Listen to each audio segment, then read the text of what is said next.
자, 그럼 2부 시작해 보겠습니다. 오늘의 경제 역사 이야기. 오늘은 제가 굉장히 개인적으로 친숙하신 분을 기정님이 주제로 선정하셨어요. 바로 아이작 뉴턴입니다. 아이작 뉴턴. 예. 과학에서 절대 뺄 수 없는 예. 아마 영원히 이 이름이 거의 지속될 거예요. 그죠? 거의 그 과학계 지미 핸드릭스라고 저는 말하고 싶습니다. 솔직히 지미 핸드릭스보다 지미 핸드릭스 모르는 사람도 많을 지미 핸드릭스는 교과서에는 안 실리잖아요. 아니 그래도 기타맨들은 물론 그렇죠. 기타맨들한테는 그렇잖아요. 자, 그래서 이 아이작 뉴턴이 아주 재미있는 일들을 하셨더라고요. 저도 이번에 처음 알게 됐는데, 예, 오늘의 그 이야기 주제는 이제 뉴턴의 직업이 공무원이었다 하는 걸 이제 주제로 해서 한번 말씀을 드려보겠습니다. 예, 글쎄요. 과학부 장관이었나? 자, 그럼 일단 우리가 알고 있는 아이작 뉴턴에 대해서 한번 잠깐 제가 소개를 해볼게요. 1643년에 출생을 했고 1727년에 이제 죽었습니다. 85세 85살까지 살았더라고요. 장수했습니다. 예, 이 사람 이때 85살이면 그죠? 그러니까요. 예, 그리고 굉장히 위험한 일도 하셨는데 이 장수가 굉장히 신기한 분이에요. 그건 이제 조금 뒤에 얘기하도록 하고요. 이제 당연히 이제 뉴턴하면 만류인력의 법칙, 네. 이걸로 제일 유명하죠. 그래서 이게 이제 어디에 등장하게 되냐면은 프린키피아라고 우리가 보통 부르는데요. 이제 영어식의 제목 풀네임은 Mathematical Principles of Natural Philosophy. 역시 그거 줄인 거예요? 프린키피아는? 예, 그거를 이제 이게 원래 아이작 뉴턴이 그 라틴어로 이 책을 썼어요. 그때는 이제 좀 지식인들이 라틴어로 이렇게 했었잖아요. 라틴어를 많이 썼다 하더라고. 예, 그래서 제가 말씀드린 것도 그 라틴어를 이제 영어로 번역한 거고, 그래서 이거를 이제 다시 한국말로 이제 번역하면 자연 철학의 수학적 원리. 있어 보인다. 예, 그때는 이제 과학도 이제 어떤 철학의 그때는 철학의 하부. 예, 뉴턴 이후에 과학이 만들어진 거나 마찬가지니까. 계속 이제 뉴턴의 또 바로 앞 세대가 갈릴레오입니다. 네, 네. 예, 거의 갈릴레오가 죽으면서 뉴턴이 태어났다. 예. 뭐 그래서 혹 사람들은 갈릴레오가 전생한 거 아니냐, 죽고 나서 아이작 뉴턴으로 거 아니냐. 그런 얘기들도 하더라고요. 그만큼 갈릴레오의 업적도 상당히 크거든요. 그래서 이제 이 프린키피아가 이 책이 총 3권으로 구성이 되어 있는데 여기서 이제 1권이 입자의 운동, 예, 물체의 운동을 다룹니다. 예. 그 시절에 무슨 입자 이야기 한단 말이에요. 예, 그러니까 이 뉴턴이라는 사람도 그때 당시 이제 실험도 많이 이루어지긴 했었지만 이제 실험의 정교함이라든가 이게 아직 그 사람들의 머릿속에서 벌어지는 모든 환경을 만족할 수 없었기 때문에 물론 실험도 실험대로 했습니다. 예, 실험대로 했지만 그래서 이제 이 논리를 펼쳐나가기 위해서 그래서 이 입자의 운동을 어떻게 얘기했냐면은 뭐 자세하게는 다 다루지 못하지만 일단은 이제 진공, 즉 물체가 운동하는데 아무런 뭐 마찰 것도 없고 그때 이제 물체 운동이 어떻게 진행될 것이냐. 그래서 여기에 운동을 위해서는 힘이 필요하다. 예, 이런 얘기를 하게 되고 그러면은 그 힘의 작용에 대해서 물체가 어떻게 바뀌냐. 이제 결론적으로 지금 바라보면은 이제 속도와 가속도가 바뀌게 되는데 F = ma 우리 그 중학교 때 배운 거 아니에요? 예, 맞습니다. 거기서 나온 거군요. 예. 일본에서 나온 얘기군요. 네, 그래서 그것을 수학적으로 정밀하게 미분과 적분을 통해서 그래서 시간에 대한 위치를 미분을 하면은 그게 속도가 되고 그 속도를 다시 한번 시간에 대해서 또 미분을 하면은 그게 가속도가 돼서 즉 그 가속도는 또 아까 기정님이 말씀하신 것처럼 힘을 매개로 해서 힘에 의해서 가속도가 결정이 되니까 힘과 질량이죠. 그래서 이 힘을 알게 되면은 우리가 물체의 운동을 예측할 수 있다. 그게 이제 1권이고. 예. 2권은요? 2권은 이제 상황이 좀 더 복잡해져서 아까는 이제 진공이었는데 다른 뭐 공기라던가 아니면은 다른 유체 뭐 물이라던가 이런 다른 환경에서 운동이 어떻게 벌어지느냐. 유체역학이구만. 예, 맞습니다. 그 다음에 마지막은 이 법칙이 천체, 즉 이때 당시는 태양계, 행성의 운동에도 적용이 될 수 있다.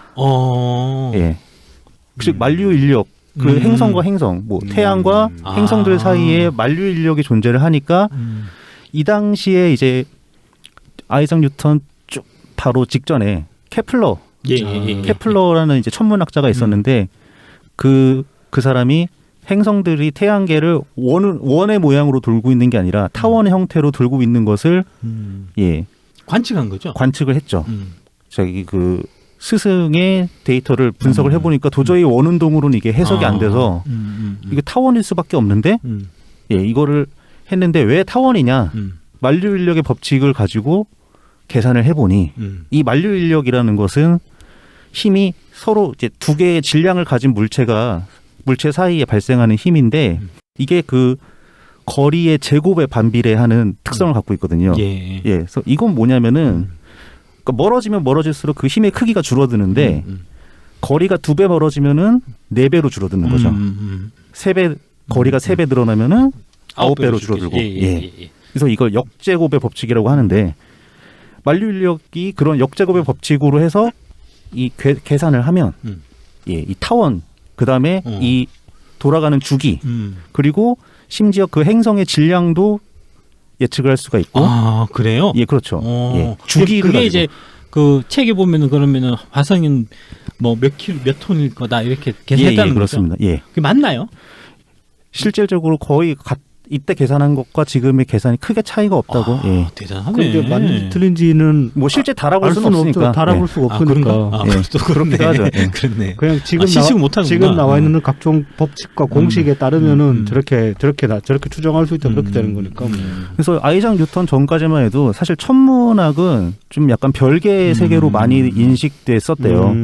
계속 이제 뭐 망원경을 통해서 새로운 발견이 나왔었는데 그게 왜 이렇게 되지는 잘 몰랐던 거고 처음에는 그냥 막연하게 직관적으로 그러니까 기록의 학문이었죠 과거는. 그렇죠. 천문학은.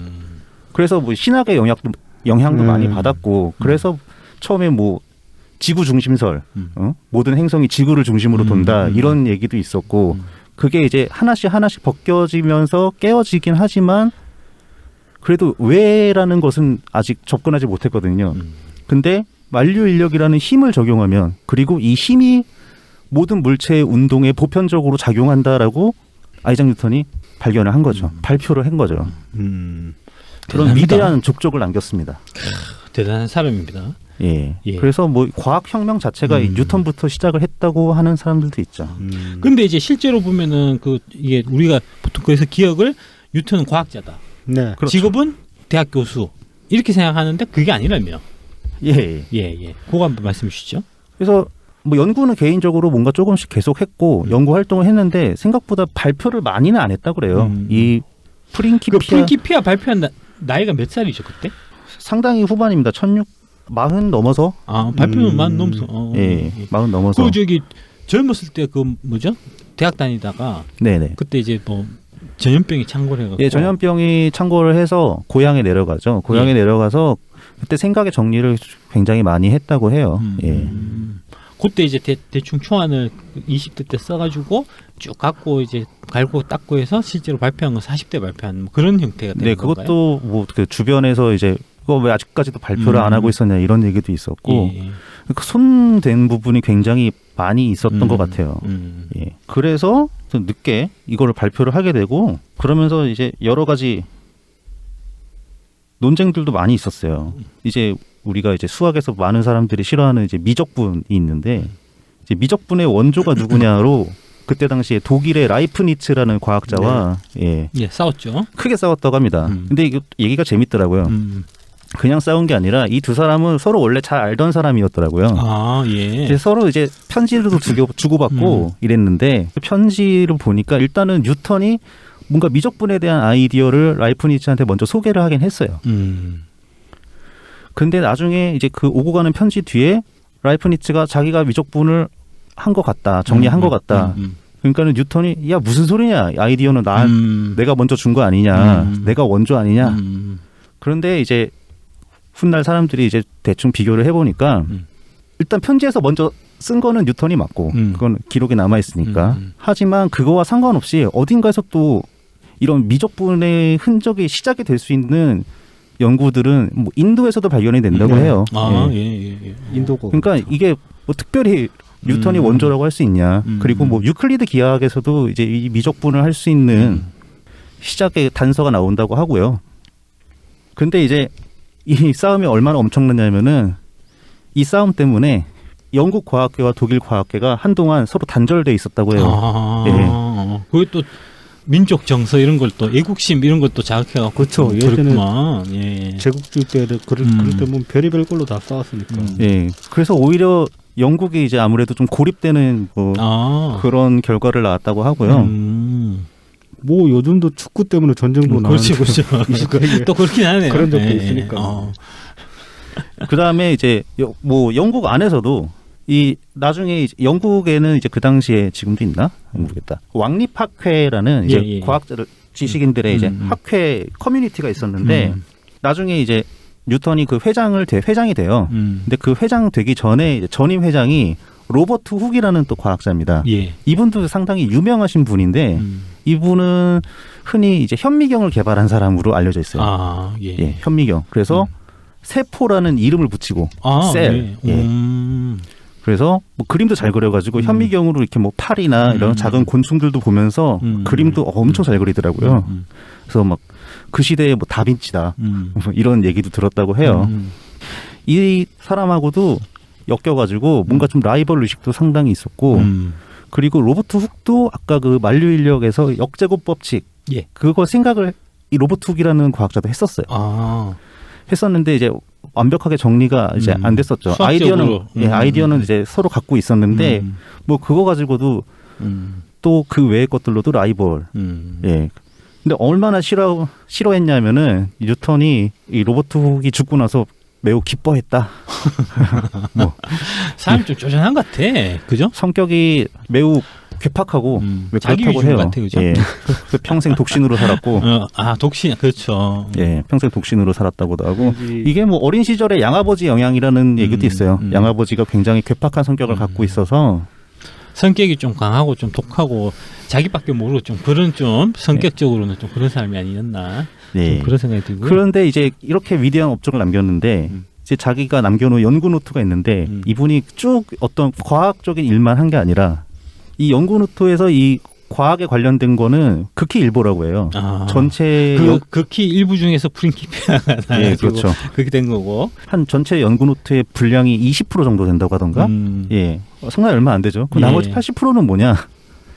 상당 부분은 신학적인 내용이었다고 해요. 예, 신학에 관심이 많았고 그리고 연금술도 빠져 있었다고 합니다.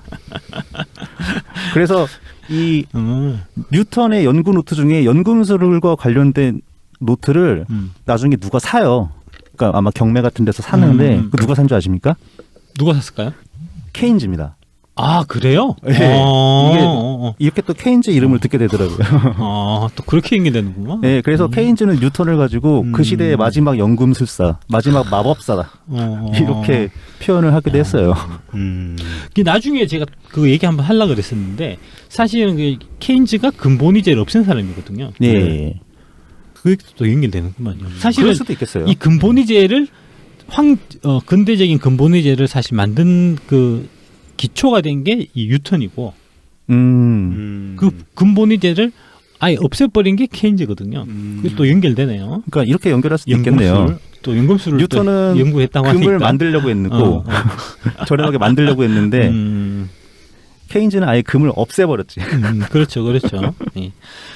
그렇게 해서 이제 제가 이어받아서 말씀드리면 되겠죠. 예. 이렇게 재밌는 인생을 갖고 있는 이래서 이제 아이작 뉴턴. 과학자로서의 일생은 한 40대까지는 이제 쭉 진행을 하다가 네. 49살부터 뉴턴이 이제 공무원으로 전직을 합니다. 인생 이모작을 시작하는 거죠. 왜 이 계기에 대해서는 알려진 바가 없어요. 계기까지는 모르겠고 일단 바로 직전에 국회의원을 하게 됐다고 해요. 그때 무슨 뭐 혁명 뒤였다고 하는데 그래서 어떤 뭐 지역 대표가 아니고 그 당시에는 그 뉴턴이 다니고 있던 캠브리지 대학의 대표로 국회의원이 됐다고 합니다. 그래서 속기록에 뉴턴이 한 말은 딱 한마디 남아있다고 합니다. 뭐라고요? 너무 추우니까 창문 좀 닫아달라고. 거의 밥먹밥 시작급인데. 그래서 뭐 제가 얘기 듣기로는 제가 읽은 책에서는 이제 과학계에서 워낙 막 싸우니까 네. 아까 이제 라이프니치 하고도 막 라이프니치. 싸우고 네. 뭐 내부 나라 안에서도 네, 예. 콕하고 싸우고 해서 염증 나서 이제 과학 그만하고 좀 안정적인 직장을 해야 되겠다. 나중에 이제 다음 주에 말씀드리겠지만 좀 중간에 좀 경제적으로 좀 위기도 좀 있고 이래 갖고 공무원 하면 또 월급이 다박다박 나오잖아요. 그래서 이제 조폐국에서 들어가서 이제 시작하게 됩니다. 만 49세에 조폐국 3사 자리부터 시작해서 이게 이제 1691년의 일이고 8년 정도 열심히 또 근무를 했나 봐요, 나름. 그래서 57살 되던 해에 조폐국장이 됩니다. 그래서 1699년부터 1724년까지 총 25년간 조폐국장 자리에 있었고 이게 이제 3사 자리부터 시작하면은 총 33년 동안 조폐국에서 근무를 한 거죠. 근데 이제 이 조폐국장을 그만둔 나이가 몇 살이냐면 82세예요.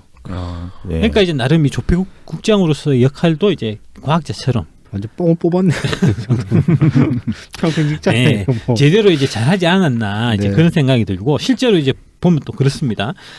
보시면 이제 동전을 보시면 네. 동전의 테두리에 이게 이제 톱니바퀴처럼 이렇게 나와 있잖아요. 네. 네네. 이 동전 테두리에 톱니 무늬를 고안한 사람이 바로 뉴턴입니다.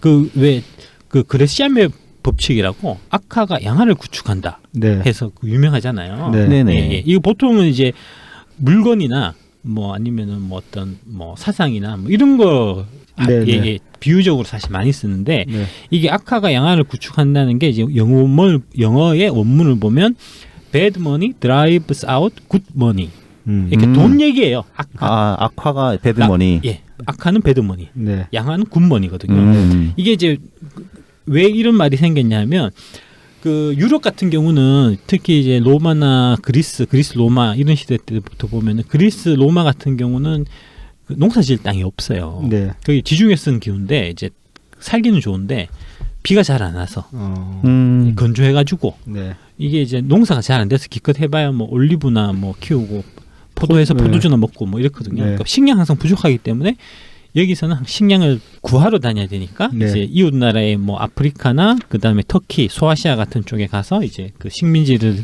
개척하고 뭐 이런 형태로 해서 네. 그래서 이제 바닷가에서 해양 무역이 항상 활발하게 있었던 게 유럽의 역사거든요. 네. 네.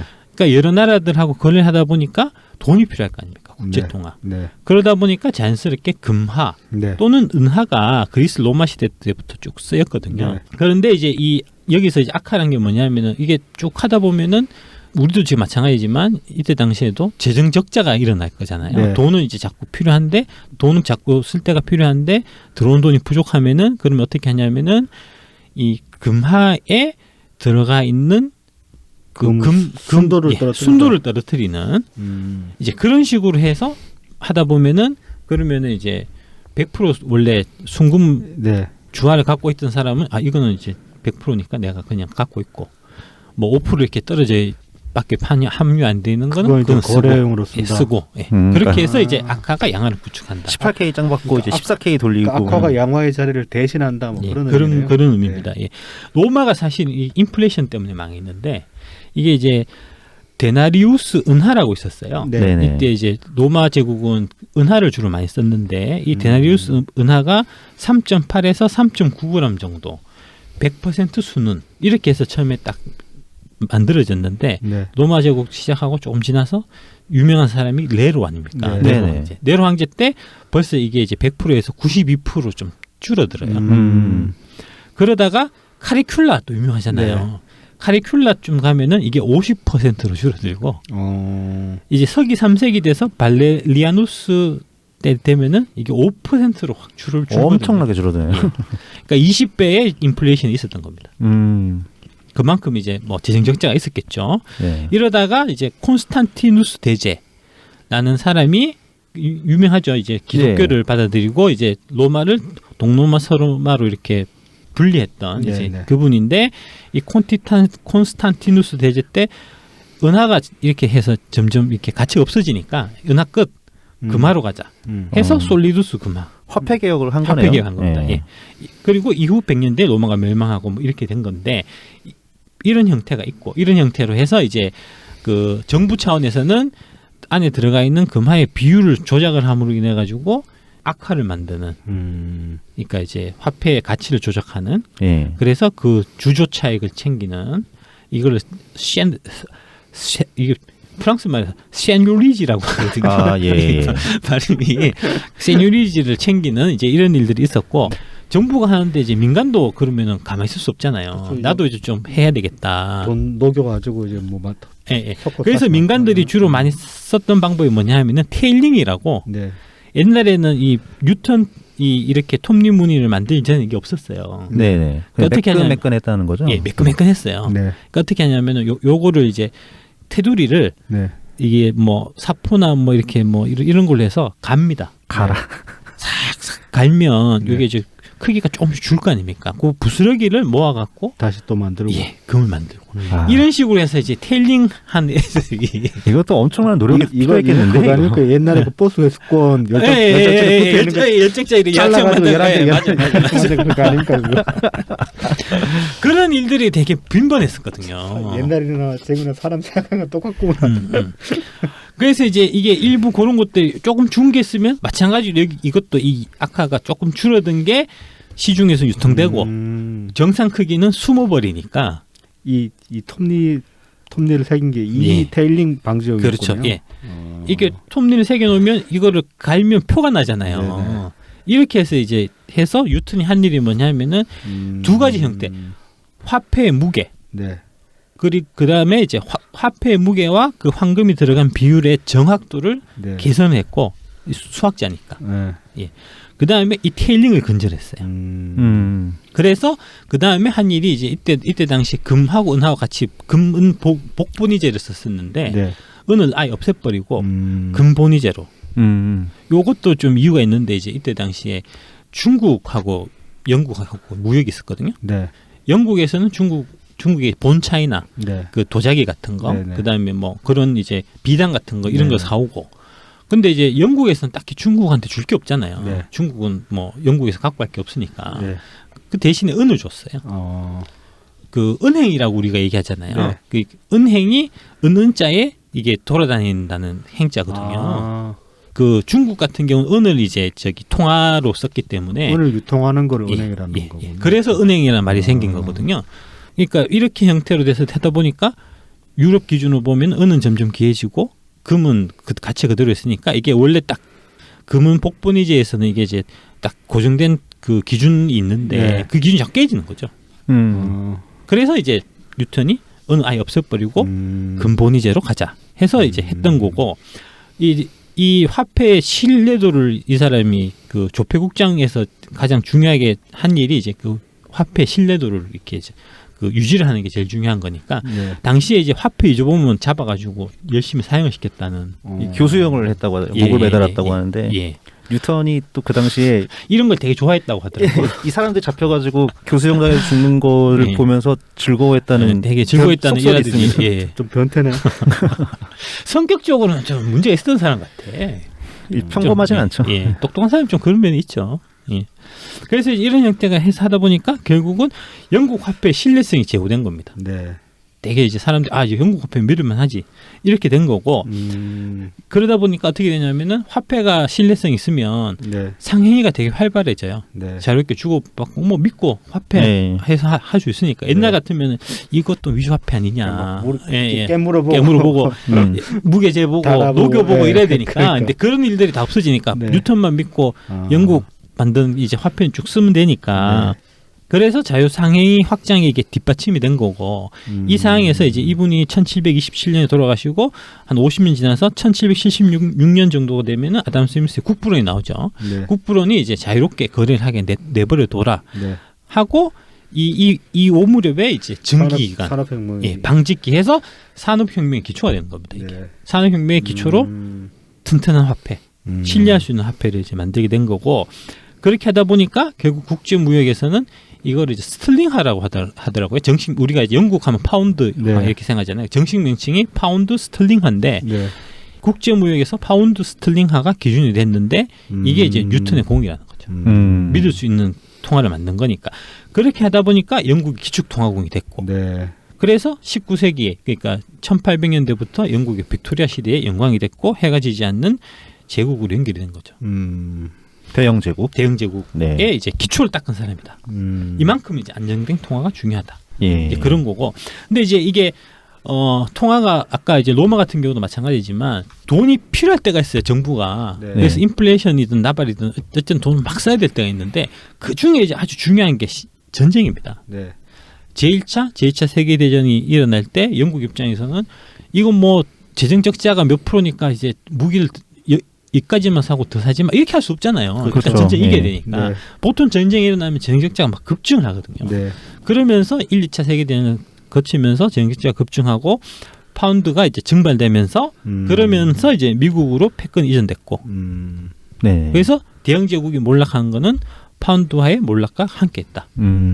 이제 맨 처음에 대영 제국의 기초를 닦은 파운드화, 파운드 스틸링화를 만든 사람이 뉴턴. 그러니까 이제 경제적으로 보더라도 대영 제국의 기초를 닦은 사람이니까 물론 이제 물리학의 그 위대한 이 프린키피아만큼은 업적이 안 되지만 경제적으로 보더라도 이분은 상당히 공무원으로서 그 파운드화의 신뢰성의 이제 기초를 닦은 아주 좀 그 훌륭한 역할을 했다. 이제 이렇게 정리할 수 있겠습니다. 그러네요. 예. 공무원으로서의 뉴턴. 예. 재미있는 이야기였던 것 같습니다. 예. 그래서 여기서 기억하실 거는 화폐는 신뢰성. 신뢰가 제일 중요하다. 예. 그래서 잠시 쉬었다가 그 다음 얘기로 돌아오겠습니다. 다음 얘기로 돌아오도록 하겠습니다. 예, 이번 이야기는 유럽 중앙은행은 왜 프랑크푸르트에 있나를 대해서 이 얘기를 해보겠습니다. 예. 그 유럽 연합에 대해서는 많이들 그 얘기 들어보고 알고 계실 텐데 실제로 이제 이 그 관련된 기구가 어디 있는지는 모르시는 분들이 많을 거예요. 네. 일단 이제 그 EU 집행위원회라고 있습니다. 이게 이제 뭐냐면은 행정부 택이거든요. 네. 요거는 벨기에 브뤼셀에 있습니다. 그다음에 EU에 이제 사법재판소가 있는데 얘들은 룩셈부르크에 있어요. 그러니까 벨기에하고 룩셈부르크는 느낌이 좀 이 중립지대. 네네. 그런 거죠. 그런데 이제 EU 의회는 프랑스 스트라스부르에 있고 그다음에 유럽 중앙은행은 독일 프랑크푸르트에 있다.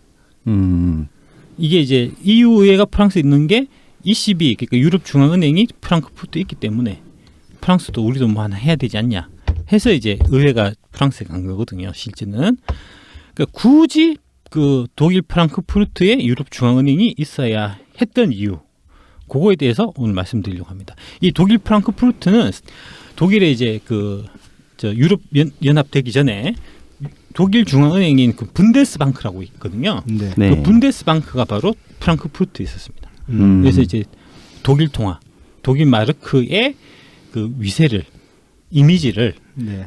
유로가 갖고 가기 위해서 프랑크푸르트에 있었던 거고 그러면 독일 마르크화는 왜 어떤 연유로 해서 신뢰할 수 있는 통화의 위치에 다다를 수 있었나 이제 그 얘기가 되겠죠. 요거 한번 읽어주시죠. 네. 한 사회의 기초를 무너뜨리는 수단 가운데 화폐의 타락만큼 교묘하고 확실한 방법은 없다. 화폐의 타락 과정이 경제 법칙의 모든 숨겨진 힘을 파괴하는 쪽에서 작용하고 100만 명 중 단 한 사람도 예측할 수 없는 방법으로 진행된다. 케인즈의 말입니다. 예, 이게 케인즈의 말입니다. 그 인플레이션의 위험성, 인플레이션 무서운 점에 대한 이제 얘기입니다. 이 아주 좀 파괴적인 반면에 또 사람들이 이걸 당하고 있으면서도 이게 왜 이런 일이 일어나는지를 이해를 잘 못해요. 그러니까 그 베네수엘라 차베스 경우에도 말씀드렸지만 이 10년 지나가지고 그 인플레이션이 일어났고 사람들 인플레이션 고통받으면서도 이게 이제 차베스 때문에 그렇다. 라는 거를 이제 인식하지 못하는 이제 베네수엘라 국민들이 많이 있어서 여전히 이제 막 차베스를 그리워하고 막 이런 일들이 사실 일어나거든요. 네. 이 대표적인 예가 그 베네수엘라가 한 뭐 최근에 있었던 거고 옛날로 거슬러 가면은 이 얘기도 많이 들어보셨을 겁니다. 독일 바이마르 공화국에서 하이퍼 인플레이션이 있었다는 얘기. 네. 이때도 뭐 인플레이션이 뭐 한 1억%? 얘기 나옵니다. 예. 그 정도 됐었다죠? 어마무시했습니다. 예. 1%가 아니고. 아, 네. 예. 1% 되나? 더 훨씬 더 됩니다. 이제 그 얘기 이제 말씀드릴 거고. 그 제1차 세계대전이 있었잖아요. 이게 네네. 이제 1914년에서 1918년에 있었고 독일이 졌습니다. 그래서 이제 파리 강화회의가 1919년에 열렸어요. 이때 이제 베르사유 조약을 통해 갖고 독일이 프랑스한테 전쟁 배상금을 내도록 돼 있었는데 이때 배상금이 1,320억 금마르크 해서 이제 연 20억 금마르크씩 해서 66년 동안 지불하는 걸로 그 협상이 됐어요. 이게 당시에 어마어마하게 큰 금액이었거든요. 네. 기간 자체도 66년 아닙니까? 그렇죠. 예. 이때 이제 영국 그 대표 중에서 이제 좀 실무진으로 들어가 있었던 사람이 한 사람이 있었는데 그 사람이 바로 케인즈입니다. 케인즈가 이제 이때 당시에 협상 과정에서 참가를 하고 있다가 이렇게 가면 안 되는데 왜 이렇게 가냐 하면서 이제 염증을 느껴갖고 사표를 쓰고 때려치우고 영국으로 돌아와서 책을 하나 냈는데 그 책이 경제의 평화적 기결이라는 책입니다. 이 책도 이때 당시에 이제 베스트셀러가 됐고 이게 이제 케인즈라는 사람의 이름을 널리 알리게 된 시초가 되는 겁니다. 이제 그렇고 그래서 이제 이렇게 하다 보니까 매년 연 20억 금마르크씩 해갖고 이제 프랑스에 66년간 이제 프랑스에 하려고 하니까 독일 돈이 없잖아요. 네. 그래서 돈을 막 찍었어요. 거기서부터 인플레이션이 시작됩니다. 그래서 1918년에 1골드마르크가 1마르크였던 게 1920년이 되면은 그게 1골드마르크가 100마르크가 되고 23년에 되면은 23년 7월 달에는 1만 마르크 8월 달에는 100만 9월 달에는 1억 10월 달에는 100억 11월 달에는 1조 마르크 이렇게 이게 이게 기하급수적 그러니까 인플레이션 하이퍼 인플레이션이 이런 겁니다. 이게 기하급수적으로 늘어나거든요. 이게 이제 그 자료 화면에 이 그래프가 아마 갈 텐데 갈수록 확 뛰잖아요. 네. 이렇게 된다는 거죠. 이렇게 되다 보니까 독일 경제가 엉망진창이 되고 경제 자체가 이게 뭐 망가지는 거죠. 네. 예. 그렇게 돼서 이때 당시에 이제 막시말리안 베른이라는 사람의 일화가 있는데 이 사람이 이제 평생 동안 열심히 저축을 해갖고 10만 마르크를 모았어요. 저축을 했는데 23년에 이제 하이퍼 인플레이션이 일어났을 때 은행 가서 그 10만 마르크를 다 인출했는데 인출해가지고 보니까 그 돈으로 살 수 있는 게 전철표 한 장밖에 없었다. 아이고. 그래서 이제 전철 타고 그 베를린 시내를 한 바퀴 쭉 돌아다니고 와서 이제 집에 왔어요. 와서 굶어 죽었다. 예. 이때 당시에 이제 달걀 한 개가 수백만 마르크를 했었으니까 뭐 그렇고 1달러에 이제 4.2 마르크 정도 했었거든요. 전쟁 전에는. 근데 이게 1923년 11월 달에 되니까 1달러가 4조 2천억 마르크가 되더라. 그러니까 억배가 아니고 조배죠. 예, 조배네요. 이렇게 무시한 겁니다. 하이퍼 인플레이션이. 그러다가 결국은 이거를 이 인플레이션 잡은 거는 화폐 개혁. 1924년에 이제 렌텐마르크라는 걸 도입을 해서 이걸 이제 금과 연동을 시켰어요. 네. 그러니까 인플레이션이 진정이 되더라. 그 이후에 이제 도스안이라고 해서 이제 배상액을 축소하는 형태라 돼서 이제 독일 경제가 다시 좀 어느 정도 좀 돌아가게 됐는데 이때 이 혼란기에 새롭게 등장했던 사람이 있으니 그 사람이 바로 히틀러, 아돌프 히틀러죠. 1923년 11월 9일에, 그러니까 11월 9일이면은 이 하이퍼 인플레이션이 이제 극도로 아주 심각했던 때입니다. 제일 이제 혼란스러운 때였는데 이때에 비르그의 브로이 맥주홀이라는 데에 여기 이제 자료만 보시면 사진 옛날 사진 나갈 텐데 이 불황아들이에요. 반거지 비슷한 이런 자신의 이제 지지자 무리를 이끌고 바이에른주의 수상 카르를 위협해서 베를린 진군에 협조해라 이렇게 막 협박을 했었어요. 그랬는데 뭐 몇몇 안 되잖아요. 이게 오합지졸이잖아요. 그러니까 결국은 이제 그 주정부에 가지고 고체포가 돼서 이제 감옥에 가게 됐는데 문제는 이때부터 생깁니다. 이 재판 과정에서 히틀러가 말을 너무 잘한 거야. 그 말 너무 잘하는 걸 보고 사람들이 후딱 반한 거예요.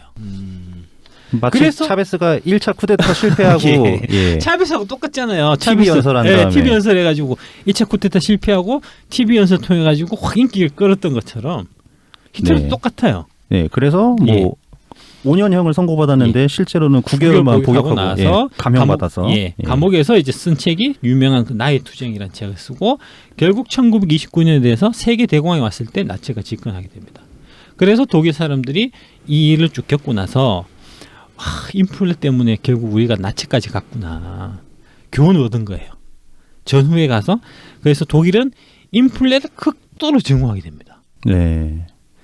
인플레 인자만 나도 막 몸서리를 치게 되는 거예요. 독일 사람들은. 그래서 어떻게 됐냐? 독일의 분데스방크에 어마무시한 권력을 줍니다. 행정부하고 이렇게 딱 분리해서 독일 은행의 그 독립성을 이 강력하게 이렇게 지금 지지를 해주는 그런 이제 국민 여론이 만들어져서 그때부터 독일 분데스방크는 정치권에서 뭐라고 하는 것 전혀 얘기를 안 듣고 오직 이제 우리는 인플레이션만 때려잡을 거야 이런 식으로 이제 화폐 가치를 안정화시키는데 이제 힘을 전력을 다해가지고 이렇게 쭉 진행이 된 거죠. 그리고 이제 요 관련해서 그 1944년 7월 그러니까 이제 세계 제2차 대전이 거의 끝나갈 무렵에 브레튼 우주 체제라는 걸 만듭니다. 이게 이제 브레튼 우주라는 데가 미국의 그 한 지명인데 이 미국의 화이트 재무장관하고 영국 대표는 이때 나간 사람이 케인즈예요. 네. 케인즈가 그때까지 이제 이전에 전쟁 이전에는 근본위제였거든요. 그 근본위제 기초를 만든 게 유턴을 말씀드렸었고 네. 그 이후에 근본위제가 돼서 쭉 쓰다가 네. 근본위제는 이제 금에 고정이 돼 있고 각 나라별로 금 시세하고 자기네 통화를 딱 고정을 시키면 독일의 마르크화 대비 영국의 파운드화 이게 이제 고정 환율이 되거든요. 자연스럽게. 그러면 이때까지는 고정 환율. 금시세는 변동이 없었던 겁니까? 뭐 국제 금시세 그런 게? 그런 게 없었던 거죠. 예. 딱 고정이 돼 있으니까. 고정을 시켜 놓으니까. 그래서 이제 그런 형태로 돼 있었는데 이제 전쟁 통에 돈을 다 썼잖아요. 인플레이션이 다 일어나고 막 하니까 그 금도 없고 그 전 세계 금이 거의 80% 90%가 다 미국이 갖고 있었거든요. 네. 그래서 달러를 금에 고정을 시키고 그래서 그 다음에 다른 나라 통화는 달러 대비해서 몇 대 몇 이런 식으로 딱 정해주는 이제 달러를 기축통화로 하는 고정 환율제를 만들었어요. 네. 네. 그리고 이때까지도 일단은 근본이잖아요. 그렇죠. 그러니까 달러를 예, 예. 금에다가 그렇죠. 예, 그런 셈이죠. 예, 예, 예. 맞추고 근본이제 그다음에- 자체, 예, 다른 나라들은 금하고 관계 없고 네. 달러는 근본이제고.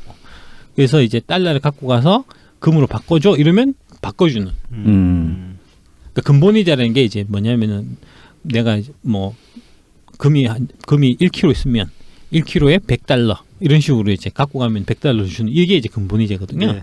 이제 그런 형태로 해서 됐고 이때 당시에 이제 국제 그 금융기구 큰 거 두 개가 만들어졌는데 네. 우리가 익히 알고 있는 IMF가 네. 바로 이때 만들어졌어요. 음. 그다음에 이제 우리 지금은 월드뱅크라고 이름이 바뀌었는데 WB 월드뱅크 여기에 이게 이제 이때 당시에는 IBRD 국제부흥 개발 운동이라고 이 기구하고 이렇게 두 개를 이제 만들어진 거고 그래서 이제 쭉 진행이 돼서 달러 기축통화 달러만 금에 교환되고 하는 형태로 해서 쭉 가다가 뭐가 있었냐면은 1960년대 베트남 전쟁이 있었잖아요. 네. 그다음에 그때 당시에 이제 케네디가 암살되고 그 다음에 들어온 대통령이 린든 존슨이라는 대통령이 있는데 이 사람이 위대한 사회라는 캐치프레이즈 하에 복지 정책을 막 썼어요. 그러니까 그러다 보니까 인플레이션이 일어났죠. 여기 이제 그림 보시면 60년대 미국 인플레이션이 확 올라가는 게 보일 겁니다. 네. 인플레이션이 있다는 얘기는 달러의 가치가 떨어진다는 얘기가 되니까 네. 프랑스 특히 프랑스에서 네. 미국한테 가서 우리 너네 달러 많이 갖고 있는데 이거 금으로 바꿔주지 않겠니? 이렇게 된 거예요. 네. 그래서 좀 처음에 좀 바꿔주다가 네. 딱 보니까 이거 안 되겠는데 이렇게 된 거죠. 그래서 1971년이 1년에 닉슨이 네. 금태환을 금지를 합니다. 이제 못 바꿔줘. 이제 각자 알아서 해서 이 근본이자가 그 현저까지 남아있던 흔적마저 산산이 사라지고 브레튼 우주 체제가 붕괴되면서 그러면서 이제 이 자율환율제로 다 바뀌었거든요. 지금의 형태가 1971년에 이제 만들어지게 된 건데 이렇게 이제 이때 당시에 쭉 하다 보니까 이렇게 달러가 점점점 이제 가치를 잃어가고 그 인플레이션에 취약해지고 좀 신뢰를 잃어가다 보니까 그러면 달러를 대신한 뭔가 통화 있어야 될 거 아닙니까? 네. 그 통화로 등극한 게 바로 독일 마르크화였다는 거죠. 음. 이러면서 분데스방크의 신화가 생긴 거고 이 마르크는 믿을만해. 그래서 이제 달러의 기축통화 역할을 마르크가 많이 뺏어온 그런 형태가 쭉 진행이 됐기 때문에 ECB에서 유럽에서 이제 EU라는 단일 통화를 만들 때 그 ECB 본부를 프랑크푸르트에 만든 거죠. 그러면 이때 정도 시기가 되면은 독일 경제는 이제 2차 세계 대전 끝나고 나서 경제 회복을 많이 진행한 예. 한 상태겠네요. 그렇죠. 예. 예. 2차 세계대전 이후에 가장 빠르게 성장한 나라가 독일이었거든요. 네. 예. 그래서 이만큼 통화 안정이 중요하다는 거죠. 네. 근데 아까 쭉 말씀드렸듯이 재정 적자는 통화 증발을 일으켜서 화폐의 신뢰를 떨어뜨리거든요. 네. 그런데 이제 최백은 같은 애들이 자꾸 네. 화폐 타락 얘기를 자꾸 하니까 이 참 한심하다는 거죠. 그러니까요. 기축 통화가 그저 되는 게 아니거든요. 네. 이런 이제 통화를 지키려는 노력이 뒷받침돼야 되고 통화를 지키려면 무엇보다도 이제 중앙은행의 독립성을 이게 인정해주고 그래야지 이게 신뢰가 생기는 거니까. 그런데 네. 최백은 이 반대로 지금 가거든요. 훨씬 더 복잡하게 예. 사고 칠 놈이라는 거죠. 그러니까요.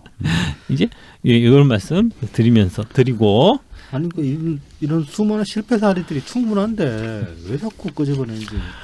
그러니까요 피곤해요. 좀 다른 방식으로 접근하는 다른 접근 방식을 찾든지 해야지. 예. 근데 이게 이제 사실 제가 이렇게 쉽게 설명해 드리니까 아 그렇구나 하는데 네. 사실 어려워요 이게 내용이 받아들이기. 아까 이제 그 제가 케인즈 얘기 말씀드렸는데 케인즈가 100만 명 중 단 한 사람도 예측할 수 없는 방법으로 진행된다. 이게 은밀하거든요. 이게 은밀하고 교묘하기 때문에 이때 당시 바이마르 공화국 당시에서도 이제 막 인플레이션이 일어날 때 그 이유를 돈을 많이 찍어서 그런 거 아닙니까? 네. 근데 이제 그 독일의 중앙은행장 어떻게 얘기했냐면 돈을 많이 찍은 게 그런 게 아니고 지금 인플레이션이 일어나니까 돈을 내가 더 많이 찍어야 될 거 아니냐. 더 열심히 찍어야 될 거 아니냐. 이때까지만 해도 그런 어떤 확립이 잘 안 됐다는 화폐 거죠. 유통에 대한 그 개념이 확립이 안 돼가지고 그런 거고. 인플레이션의 원인이 돈을 많이 찍어서 그렇다는 게 사실 지금 제가 자꾸 말씀드리니까 당연하게 느껴지지만 네. 이걸 사실 이 인플레이션이 화폐 때문에 화폐를 많이 찍어서 일어난 거다는 이 단순한 얘기를 이게 정설이 된 거는 그 밀턴 프리드만이 네. 예, 그 70년대 말 80년대 이게 확립시킨 거예요. 그러니까 뭐 그전엔 닭이 먼저나 달걀이 먼저나 그 얘기를 할 거니까. 그 전까지는 별로 이제 그런 거에 대해 갖고 좀 확립도 이런 게 좀 사실 좀 없었어요.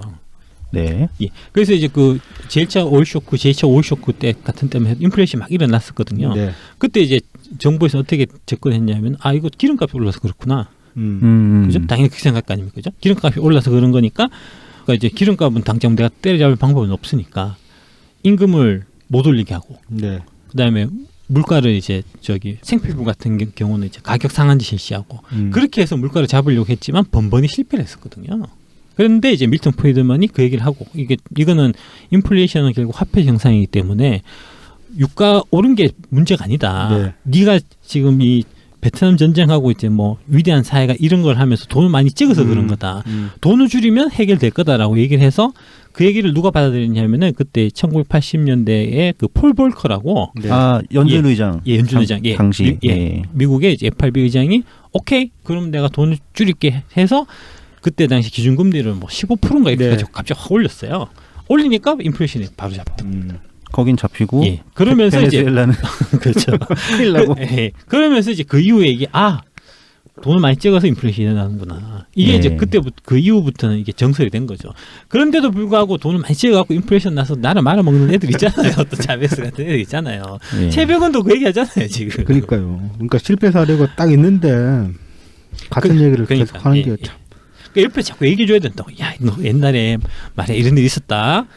돈 많이 찍어가지고 바이마르 공화국 망하고 히틀러가 들어왔을 때 이런 얘기를 자꾸 해서 리마인드 시켜줘야 이런 바보 같은 짓을 다시 안 한다. 예. 그러니까 참 이게 언론에서 자꾸 한 사람의 얘기만 듣게 해주기 때문에 그렇다고 뭐 기정님을 지상파에 내보낼 수도 없고. 그러니까 이제 민주주의는 결국 그날의 시민들의 수준만큼 된다 뭐 이런 얘기 있잖아요. 네. 근데 이제 그날의 시민들의 수준은 결국 그거를 그 사이에 지식에 담는 수준에 따라서 결정되는 거니까 언론에서 네. 어떤 얘기들이 오고 가고 뭐 토론 프로에서 어떤 얘기들이 오고 가고 이런 거에 따라서 결정이 되는 거니까. 예. 근데 지금은 경제 얘기하면 최백이 나와가지고 마치 민주당의 경제 교사인 것처럼 대도 안 되는 얘기를 네. 하고 그게 시중에 막 떠다녀서 딴지 이제 뭐 이런 애들은 네. 그 말을 막 진리처럼 생각하고 이러니까 이게 민주주의 수준을 떨어뜨리는 거예요. 최백 같은 애들이.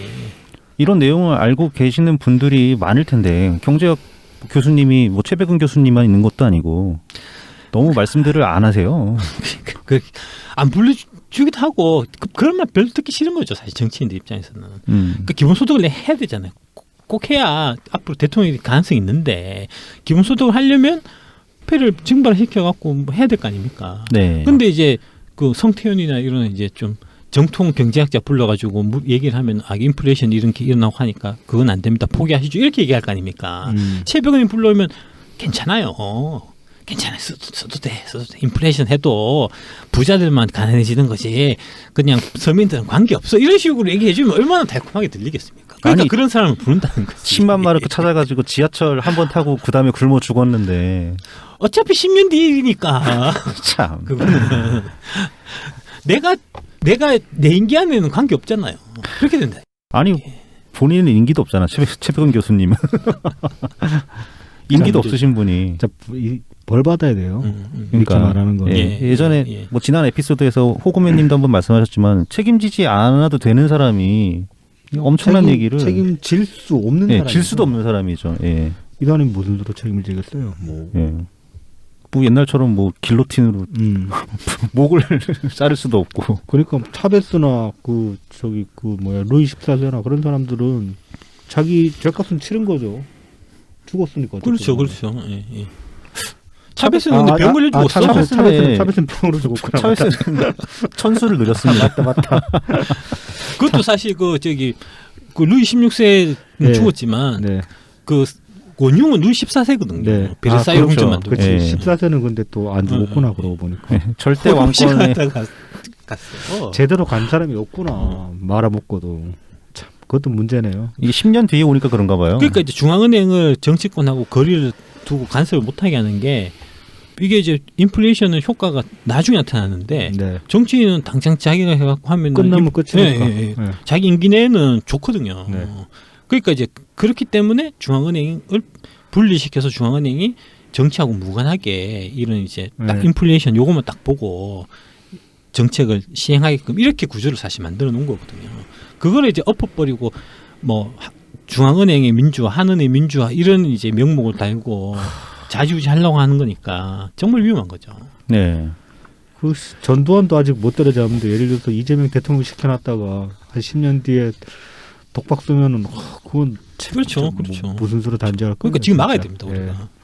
한국에서 아돌프 히틀러 같은 사람이 나타날지도 모르죠. 그런 혼란기가 찾아온다면. 그러니까요. 예. 내가 히틀러 하는 게 낫겠다. 히틀러나 뭐 차베스나 이재명이나 다 같은 이제 포퓰리스트니까 대중 선동하는 이런 사람은 진짜 위험하죠.